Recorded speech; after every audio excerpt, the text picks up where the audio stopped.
3-4-5 คนห้ามจังเลยสิ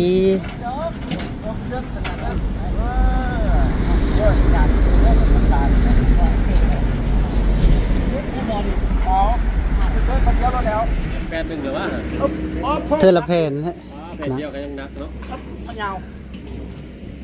อันนั้นบนถ่ายคลิปรูปถึงตัวเอง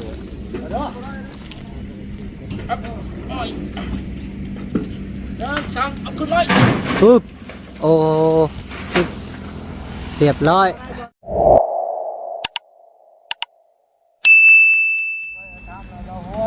พ่อแม่พี่น้องเอ้ยพอดีเพิ่นกำลังห้ามแฟนรถสิงไปโอ้เอาสีแดงเนาะแม่เพิ่นมักแบบนี้โอ้โอ้มักสีแดงเนาะแก้มแดงๆเนาะพี่น้องเอ้ยปึ๊บเขาว่าสีปรูเพิ่นพาดใช้สีแบบนี้สีมุ่งแล้วบ่พ่อสิเอาขึ้นเลยสิเอาขึ้นเลยแม่นมุ่งแล้วตกคักแล้วบัดนี้คันว่ารถจักรก็สีแดงเลยเนาะโดยโอ้ยมักแก้มปลอยๆเนาะโอ้ยมักสติ๊กสีแดงเลยคักแล้วแบบนี้นะโดยคิดว่าสีฟ้าได้บ่านี่นะเบิ่งบ่คักเห็นแต่ไกลก็เห็นนะแดงโดยดูบ่สดสีแดงโลตามใจเมียเนาะตามใจเมียใจเมียแต่บ่แก้ใจอายน่าเห็นบ่ฮักมีเนาะ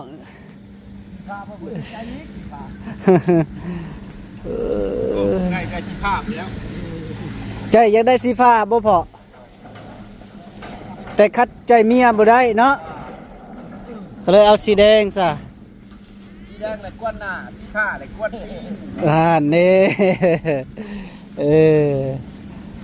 กวนตีนสีมุงบ่แล้วติกันว่ากวนตีนโอ้คักเลยโดย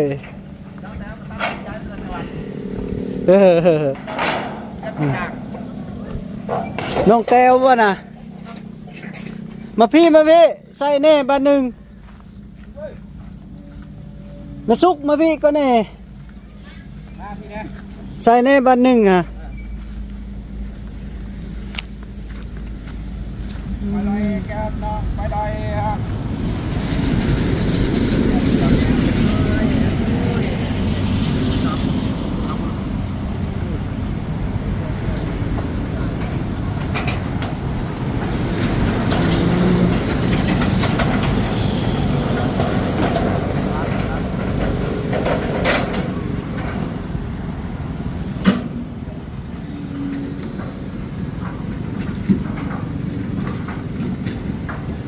คันได้เบิ้งโทรศัพท์แล้วก็จะคล้องยากเนาะสบายดีแม่แม่นยังดอกก่อยสิจ้างเจ้านี่ไปพอดีบอกแก้วซื้อมีมาให้แม่สุกพี่น้องเนาะเลยใส่แน่จับกล้องให้เจ้าพึกเด้อวันนี้เด้อเจ้าสิเป็นยูทูบเบอร์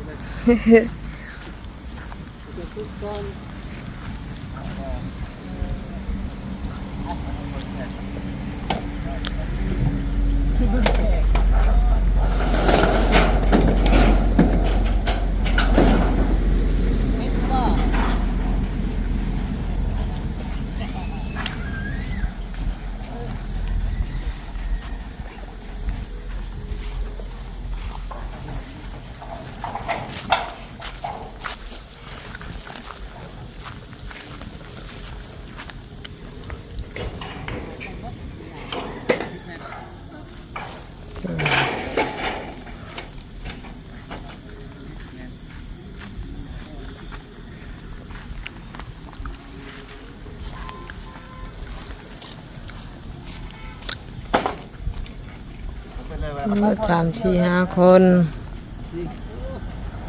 ห้ามสังกะสี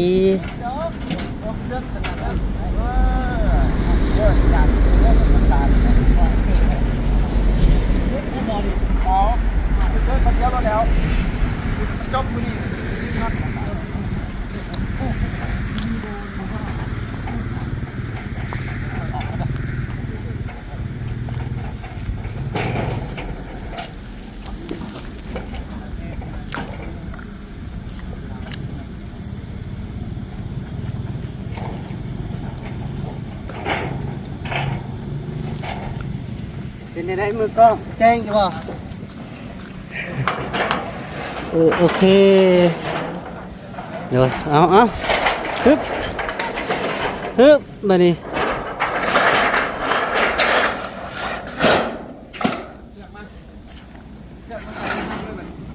ตัวนี้ล็อกไปเลย ถ้าเบิ่งพื้นวิธีฟื้นเอาขึ้นเป็นไปได้พี่น้องเอ้ยเนาะกะ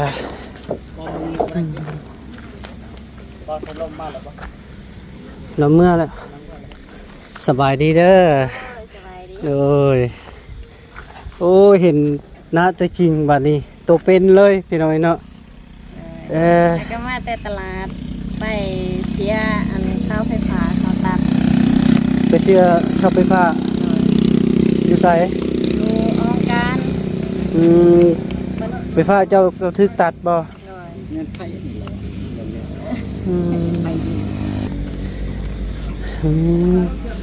คือวังได้ในเห็นเจ้าลงไปเฮ็ดเวียกอยู่สวรรค์แม่นบ่ โดยถ้าก็มามื้อนี้มาแล้วก็แล่นเวียกเลยเข้าของการเลย อ๋อเจ้าเห็นอันไฟฟ้าถึกตัดแล้วก็เจ้าก็มา ตัดเป็นแปรมือก็ลงไปเฮ็ดเวียกแล้ว อ๋อสาเหตุหยังเพิ่นคือตัดจ้ะ บ่ได้จ่ายเพิ่นเดือนหนึง อ๋อเท่าใดน่ะ 37,000 37,000ตัดเลย ตัดเลย คนอยู่ในบ้านติ บ่ที่ของการแหละ อ๋อของการเนาะบ่ได้จ่ายเดือนหนึงเพิ่นก็ตัดอ๋อ ก็เลยอดให้ได้เดือนหนึงแล้วก็ได้เดือนหนึงมื้อนี้ก็เลยมา หน่อย ได้เดือนแต่เมื่อวานนี่แหละ ไปเคลียร์เรียบร้อยติ มาเรียบร้อยแล้ว เพิ่นมาต่อให้แล้ว ยัง ยัง เพิ่นว่าต้นแรง ตอนแรกสิมาต่อให้ เลย คือว่าแปลกใช่วะ เออ เงินล้านปลายพอดีหมด เมิดเนาะ ยังเงินแสนหนึงมื้อ เด้อ เดือก็บ่ได้กลับรักษาเบิ่งก่อน บางเทื่อก็ไม่ได้ลงสวรรค์อีกบ่ ยันบ่ได้ลงเด้อหมดแล้วยังเงินแสนหนึง ไม่ได้ลง ให้คันว่าให้ลูกก็แล้วกบกับใส่ ลูกเจ้าบ่นี่ ลูกก็สองคนเล่นเพิ่นใหญ่ ผู้ชายผู้สอง แสนสองยังเงินแสนหนึงก็ว่าสิให้ลูกซ้ำ เนย แล้วแม่บ่ได้จ่าย ซื้อรถให้ลูกบ่นี่ เลยให้ก็ซื้อ หาซื้อเท่าได้นี่ 9แสน 900,000โอ้900,000 แล้ววันนี้ ป้าโถพี่น้องเอ้ยรถก็มีปัญหาอีกฮะรถปีนบ่ ปีนเพื่อนนี่ เพิ่นเมื่อคืนนี้ เพื่อนประมาณ8 โมง แสดงว่าเพิ่นสิลงไปนอนอยู่พุ่นบ่ เลยประมาณนั้น อ๋อแล้วก็ปีนเลย มีแต่ไม่อัดพี่น้องเอ้ยพวกไม่อัดเต็มเลย ใส่ต้นเพิ่นว่า อืมเพิ่นไม่ได้เป็นหยังติ โอ้โห โมโหเลยเนาะ เฮ้ยหากะมาวัง10 โมง 11 โมงเนี่ยมาหอด 10 โมง 11 โมง มาแล้วก็เช้าเมื่อแล้วก็ไปห้องการเลยหากะมาหอดนักมาหอดกิน ไปน้ำพาย ผู้สร้างพาไป โอ้เอาผู้สร้างพาไปอืมถือว่าไปเคลียร์เรียบร้อยติ ร้อย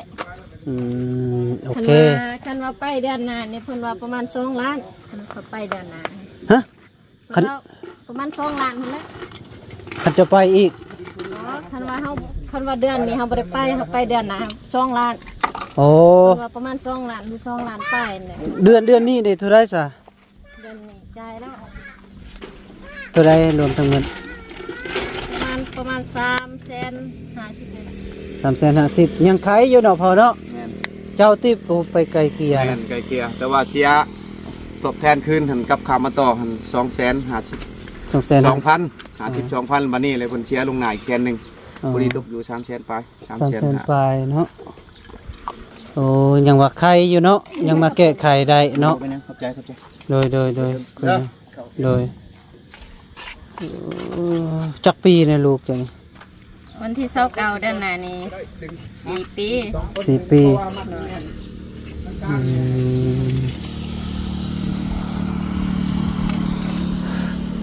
ไปตายตนลูกอะ เด้อ มาหอดแต่สาวนั้นเพิ่นสะอื่นเพิ่นเห็นแล้วเพิ่นก็บ่ปากบ่เว้ามีแต่ว่าเพิ่นแนบบ่าแม่ เป็นหยังย้อนหยัง จักเพิ่นสะอื่นบ่ สะอื่นคิดฮอดเนาะ เพิ่นบ่ได้เห็นเฮิง อืม บ่ได้เห็นเดือนหนึง โอ้ บ่ได้เห็นเดือนหนึง บ่ได้เฮ็ดหน้าแม่เดือนหนึงสะอื่นเลยไปได้ทำ ตายตนลูก ตายตนเนาะอ้าวแนวขาดความอบอุ่นเด้ เอาหนัง หากเห็นหน้าตัวจริงพี่น้อยเนาะเห็นอยู่คลิปเบาเตียงว่าเพื่อนแต้วเท่านั้นล่ะไม่เห็นตัวจริงเพิ่นมาเคลียร์เรื่องไปผ้าพี่น้องไอ้เนาะเพราะว่าถึกตัดเนาะไปผ้า เดือนแล้ว โดยพอดีเพิ่นก็มาเคลียร์ได้เสีย ตัดมือเดียวกับมือเขาไปเฮ็ดเวียกเลย โอ้บ่ได้จ่ายเดือนหนึงถ้าว่าตัดปึ๊ด นาทีเขา นาทีเนาะกับโบติเพิ่นเนาะก็คันเจ้าโทรหาใครแน่อยู่หรอกเนาะก็บ่เป็นหยังมื้อหน้ามื้อในก็บ่เฮ็ดเด้อมีแต่สู้ๆเดือนละ30ปลายพันหนึง 37,000 37 ใจายล่วงหน้าแล้วแสนหนึง เด้อ มันแดดนะลูก เด้ออ่ะไปคุยกับพ่อสร้างก่อนเด้อไปให้โดยสบายดีโดยมื้อหน้าสิไปหาอยู่เฮือนเด้ออิหยังก็ ยันบ่ได้อยู่ บ่ได้อยู่ ลงสวรรค์มื้ออื่น อ้าวใส่ว่าสิบ่ลง ขึ้นเบิ่งก่อน หานจักเด้อปีนไปปีนมาอยู่ ขึ้นเบิ่งก่อน ขึ้นเบิ่งก่อน เธอก็บ่ได้ลง เลย มันเป็นยังแสนเดียวใช่ อืมใจลูกชาย เลย เงินแสนเดียวอืมเจ้าลงเฮ็ดงานเนี่ยเดือนหนึงเท่าไหร่ 3 ล้าน 3 ล้าน พอฝากมาก่อนแล้วฝากมาเอามาให้เจ้าให้พ่อกับแม่เป็นต่อไฟหั่นแหละ เลย เพิ่นยากไปแน่แล้วเขาเก็บน้ำบานน้ำเมืองแน่มันเลยหมดเงินตอนนั้น เลยเอาโอเคเด้อ เลย ปึ๊บพี่น้อยเนาะสบายดีพอเพื้นเฮ็ดแบบนี้เลย บอกแก้วใช้อันบ่าวใช้ลมด้วยซะ เพิ่นเมื่อแล้ว บ่ได้ทายครับ บ่เพิ่นว่าบ่แวแล้วเพิ่นมีเวียกโดยสบายดีเด้ออ้ายเด้อ สบายดี เด้อ โอ้ยก็เลยอัน FC ก็เลยบ่เห็นหน้าบ่สร้างครับ เด้อ บ่สร้างอยู่ โอ้ โอ้ใส่เชือกดึงใส่เชือกดึง เป็นกำลังใจของการ เด้อเอ้า ขึ้นเลยโยมไม่เรียกสันสูงจะเป็นสร้างเงินแต่ล้นแหละ โอ้ยคนที่กินรถไม่ได้กำลังมันยอมต่ออีกจบแล้ว พอดีพอสร้างกำลังอ่า ขึ้นก่อนเอาขึ้นน้ เราเบิ่น5เมตรตัวจักเราเลย ำยืนเอาแล้วนะโอ้มึงย่อเฮ้ย เอาขึ้นเทือละเพนบ่พ่อย กไปเนี่ยตอนนี้ ส่วนส่วน หยุดโอ้ยโอ้มึงเอาเฮ้ยฮึ แปดนึงหรือว่า เทือละเพนฮะ แผ่นเดียวก็ยังนักเนาะ มันยาว อันนั้นบ่ได้ถ่ายคลิปรู้สึกตัวเอง เด้อสั่งเอาขึ้นเลย ปึ๊บโอ้ปึ๊บเรียบร้อย เป็นไรเลยอาเด็ดถึงป้อมเอาไปพันเดียวก็ได้ป้อมสำหรับไปใช้นักทำอะไรนะฮะทำอะไรเนาะแก้ยังไงเนาะลุก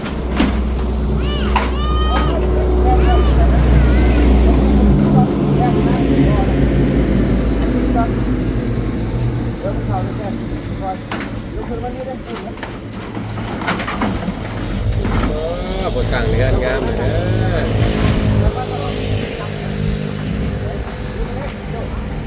ขึ้นมา บ่แก้วไผอันอุปถัมภ์สังกะสีเนี่ย งบทางบอบบี้นี่ คนทางบ่มีเนาะ เลย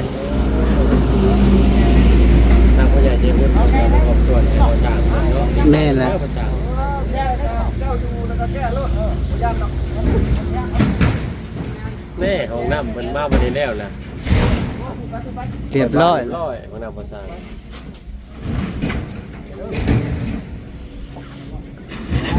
แก้เลยไปยุ่งไปแก้ยุ่งไปรถครับสุดนี้ก็ได้ไม่ต้องรอจังหวะ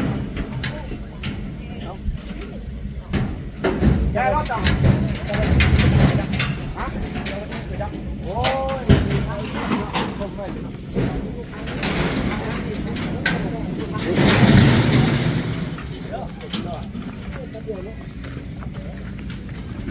ต้องอยู่ฝั่งนี้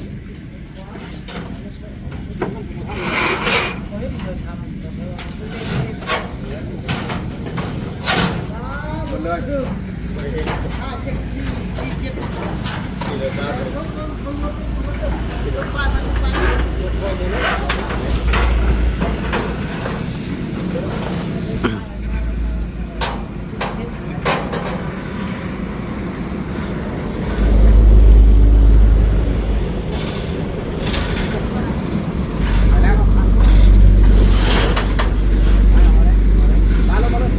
เอามาส้นนี่ก่อนบ่พอสิมุ่งตัวนั้นก่อนบ่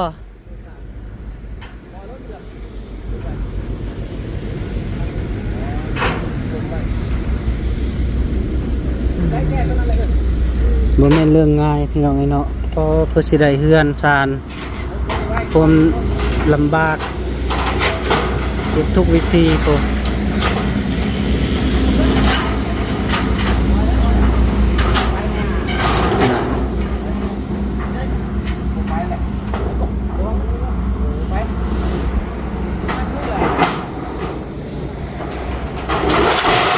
โอ้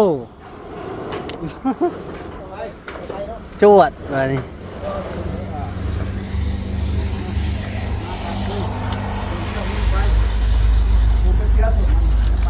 จะได้ไม่เช็ดอีกบ้าจังนะ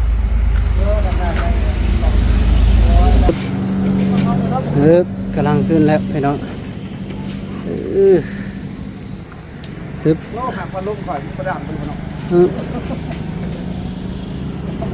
เฮ้ย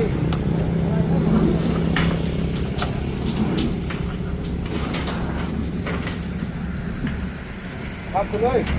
เดี๋ยว